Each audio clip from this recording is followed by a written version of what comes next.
Ramayana, Part 7 The Wedding of Parvathi. Once Lord Shiva came hither with his ganas, the followers. The serenity of the spot pleased him immensely. Sitting down in a state of deep contemplation, he began his tapas here. A Rakshasa called Tarakasura had then become a curse to the world. He had performed tapas in the Pariyata mountain regions and had secured from Lord Brahma a boon that no god who had been born by then would be able to kill him. He had 3 sons, each of whom had built a pura, which means a city, for himself, and so they used to be referred as Tripuras. Also, intoxicated by the boon he had secured, Tarakasura became the scourge of the world. Unable to suffer his harassment, the gods approached Lord Brahma. Brahma told them, "None of the gods of the present can kill Tarakasura. A new god has to be born. Himavanta is the king of mountains. His wife is Manorama. Their daughter is Parvati. Parvati has made up her mind once and for all that she will marry only Lord Shiva. She is performing tapas in the Himalayas to please him. The problem is, Lord Shiva himself is immersed in meditation in the Ganga and Sarayu region. If the two are married, a son will be born to them, and that god will destroy Tarakasura. Therefore, endeavor to bring about the marriage of Shiva and Parvati." The gods said to themselves, "How can we awaken Lord Shiva, who is absorbed in meditation? Who can persuade him to marry Parvati?" Then Manmadha, the god of love, offered to help them. He had a bow and arrows made of flowers. His arrow would awaken love in anyone whom it hit. So Manmadha is also called Kama. He said to the gods, "Go to the Himalayas and talk to Parvati. Persuade her to hover near Shiva.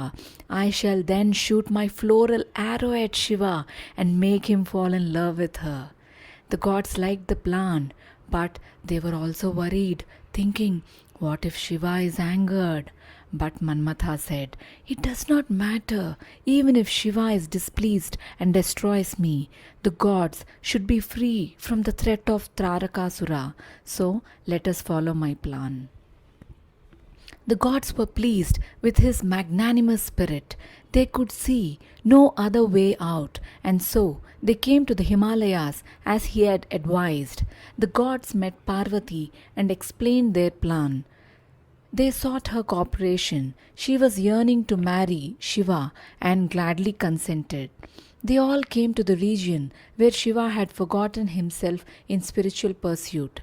It was then the season of spring. Trees and plants were rich in blossom. The sweet songs of cuckoos filled the air. Peacocks danced joyously, their feathers outspread.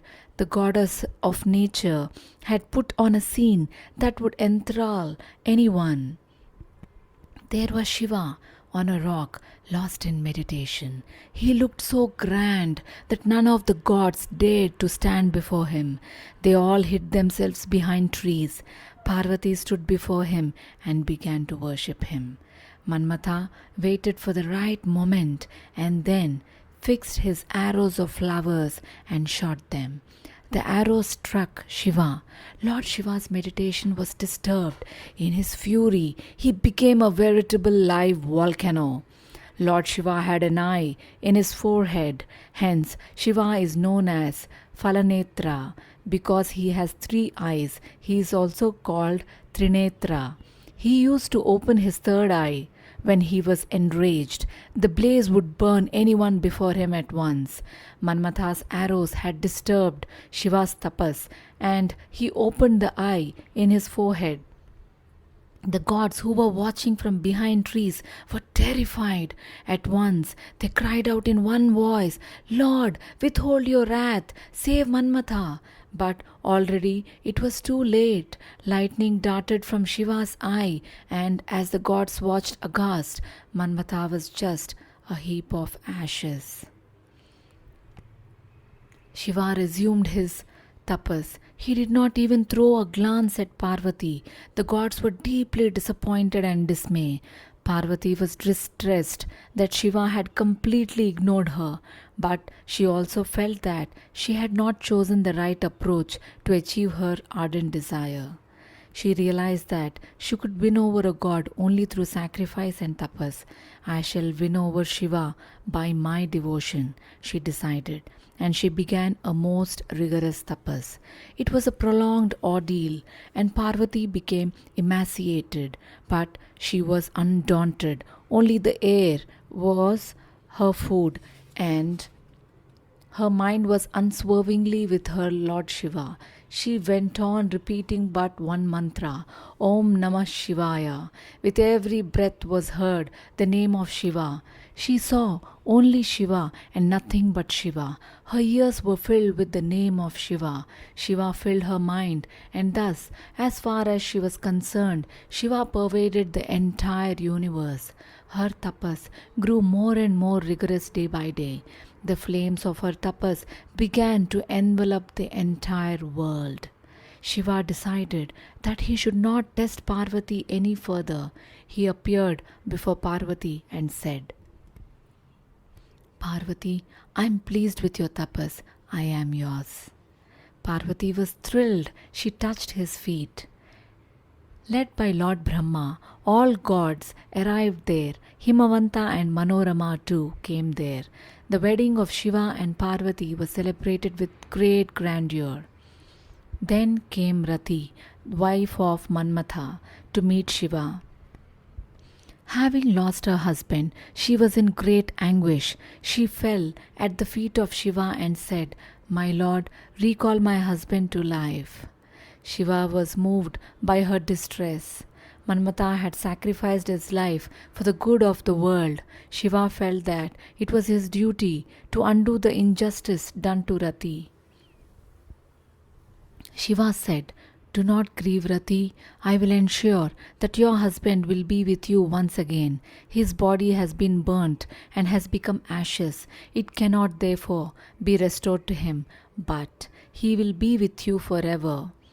Though without a body, on the one day when I burnt him, he will sport with you in his body. Since he has lost his limbs and organs, Angas, he will be known as Ananga, and he will be ever the god of love. This was some comfort to Rati. The other gods were pleased. Kama Dahana is the burning of Kama or Manmadha by Shiva. The day is celebrated as Kama Purnima or the full moon day of Kama. Later, a son was born to Shiva and Parvati. He was given the name Subramanya. He had all the qualities of the gods, even as Kumara, a boy, and so came to be called Kumaraswamy. The place where Parvati Devi gave birth to him is known as Kumara Parvata. The goddesses Kritika Devis were appointed to tend Kumaraswamy. So Kaumara is also known as Kartikeya. The Kritika Devis were 6 in number. Kumara wished to be breastfed by all 6 simultaneously, so he acquired 6 faces and thus came to be known as Shanmukha, one having 6 faces. He is also called Skanda.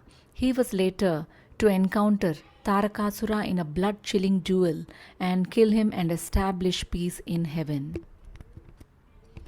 The gods made this formidable hero the commander of their forces. After narrating this story, Vishwamitra said, This land where Manmadha lost his body or Angas has come to be known as Angadesha. This is the sacred region where Lord Ishvara himself performed tapas. Even now, his disciples are engaged in tapas here. Let us spend the night in this holy hermitage near the sacred confluence. By then, the news had spread that the great Vishwamitra had arrived, and so all the inhabitants flocked to see him. They bowed to his feet. They extended the warmest hospitality to the guests. The travelers spent the night there. Next morning, the 3 woke up early and completed the rituals of the morning. They approached the bank of the Ganga. The residents had got a lovely boat ready for them. They again treated them hospitably and bade farewell. The boat moved slowly on the waters and came to the middle of the river. There the waves collided and set uproar. Rama asked, "Great sire, how is that the clash of the waves makes such a noise?" Vishwamitra answered, "Rama, the Sarayu joins the Ganga here. This is the sound of two great rivers meeting. Long ago, Lord Brahma willed that there should be a lake in Kailasa. At once a lake was formed, the lake which was created in the Manas, the mind of Lord Brahma, came to be known as Manasa Sarovara. The waters of the lake overflowed, and so a river was born. That was River Sarayu. It surrounds Ayodhya as it flows. The mighty river which flows in your kingdom was created by Lord Brahma himself. Here the Ganga and Sarayu meet. Bow to this spot." Rama and Lakshmana bowed in reverence.